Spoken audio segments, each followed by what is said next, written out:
Diwata nagbinta ng kaldero at tsinelas kay Boss Tuyo. Hi!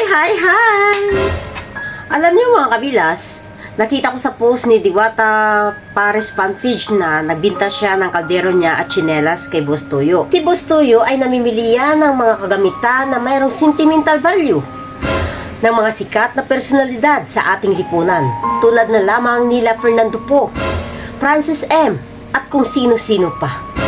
At hindi biro ang mga presyo kapag binibinta sa kanya. At bakit nga ba bininta na ni Diwata ang kanyang kaldero at tsinelas?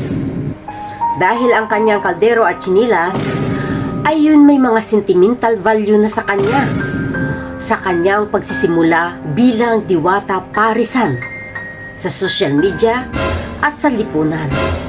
At bininta niya lamang kay Boss Tuyo sa maliit na halaga. Sa halagang 3,000 ang kanyang kaldero.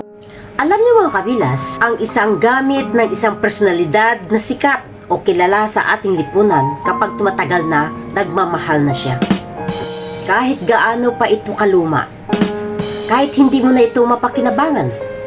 Ngunit kapag ito ay iyong bininta sa mga museum, malaki ang pakikinabang nila dito dahil ikaw ay isang sikat na personalidad at alaala ng sambayanang Pilipino kung ano yung pinanggalingan mo. Nakakapanghinayang lang dahil agad-agad binitawan ni Diwata ang kanyang mga gamit na mayroong sentimental value sa kanya. Nasanay ito'y pagdating ng panahon ay kanyang mapakinabangan dahil kapag paluma ng paluma ang isang kagamitan ng isang sikat na personalidad, ito ay palaki ng palaki ang value nito pagdating sa piso. At hindi lang yan. Ang alam ko, hindi lang naman si Boss Tuyo ang pwede mamili ng mga kagamitan na mayroong sentimental value. Maraming hahabol sa iyo kapag ikaw ay sikat na tao.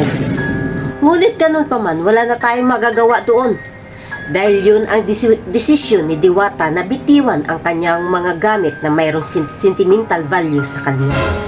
Kung baga, hindi yan na pinahalagahan ang bawat gamit na hindi niya na mapakinabangan.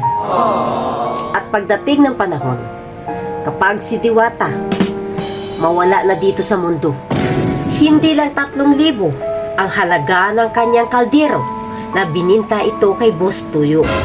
Dahil hindi naman yan bibilhin ng mga tao para lang magamit nila ito. Ngunit bibilhin nila yan dahil yan ay isang sentimental value na mayroong isang tao na naging sikat at inspirasyon ng mga Pilipino.